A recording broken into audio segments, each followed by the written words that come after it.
Aprilia just revealed the updated 2025 RS 660, now more powerful and refined than ever. So, can the CBR650R still keep up, or is it starting to fall behind? For 2025, the RS 660 gets even more powerful, now cranking out 105 horsepower, widening the gap even further from the CBR. And when it comes to torque, it also comes out on top with 7 Nm more. The Aprilia continues to dominate in the weight department too, coming in at just 183 kilograms, a massive 28 kilograms lighter than the Honda. That gives it a clear win in power-to-weight ratio, with about 25% more than the CBR. So, what's the secret behind Aprilia's superior performance? While the CBR might have more cylinders with its inline-4, the RS 660 is a super bike at its core. Its 270-degree parallel twin is basically the front half of the RS V4 engine, carrying over a lot of Aprilia's high-performance tech. It also has a slightly bigger displacement than the CBR and shares the same 81mm bore as the RS V4, though with a longer stroke. Another key factor is its high 13.5:1 compression ratio, helping it squeeze out more power. And for 2025, it makes even more power thanks to new 52mm throttle bodies replacing the previous 48mm units and a redesigned exhaust system. As for the valve train, they have a double overhead cam setup with 4 valves per cylinder. And to put all that power to the rear wheel, it's equipped with a 6-speed transmission featuring an assist and slipper clutch. Now let's hear how they sound.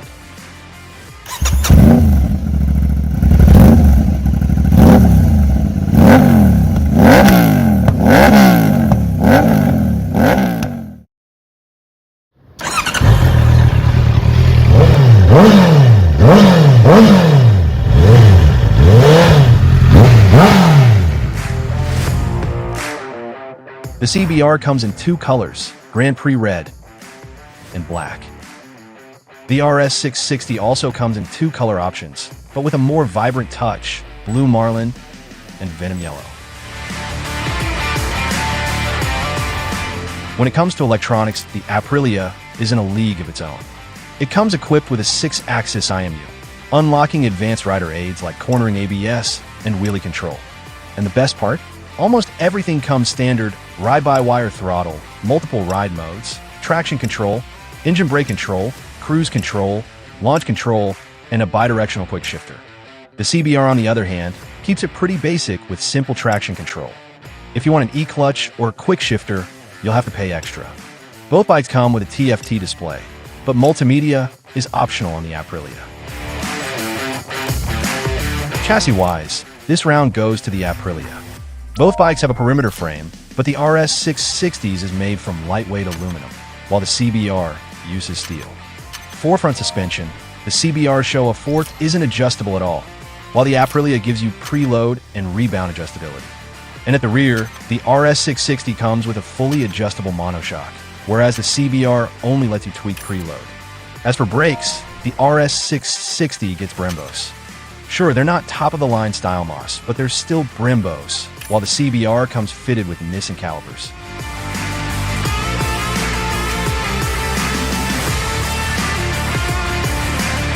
Tire sizes are pretty much the same on both bikes. When it comes to dimensions, the Aprilia has a slightly taller seat height, but is more compact overall with a noticeably shorter wheelbase. As for fuel capacity, the CBR carries a slightly bigger tank. Now let's talk price. With its high-spec electronics, lightweight chassis, and fully adjustable suspension, the Aprilia naturally comes in at a higher price, $11,649. The CBR, on the other hand, is a lot more budget-friendly at $9,899, undercutting the Aprilia by $1,750. Alright, so when it comes to performance, I think we can all agree the RS 660 smokes the CBR. It makes more horsepower, more torque, and it's significantly lighter too. That gives it a much better power-to-weight ratio. On the electronics side, the Aprilia takes another easy win. It's packed with a 6-axis IMU, which is pretty rare in this segment, And it also boasts a ton of rider aids and tech the CBR doesn't have. Things like ride-by-wire or multiple ride modes, engine brake control, launch control, wheelie control, and even cruise control. Chassis-wise, again, the Aprilia has the edge. It's built around a lightweight aluminum frame. Comes with front forks that let you adjust preload and rebound, a fully adjustable rear shock, and Brembo brakes. The CBR, by comparison, uses a steel frame, non-adjustable forks, and Nissan calipers. Still solid, but clearly a step behind. Now, the CBR does have a bigger fuel tank, but not by much. And when it comes to dimensions, the Aprilia is more compact. Combine that with its lighter weight, and it should feel a lot more nimble and agile. Plus, those new winglets not only add a bit of downforce and stability, but also help redirect hot air away from the rider, a nice bonus. So yeah, the Aprilia dominates in most categories, but that doesn't mean the CBR doesn't have its own strengths.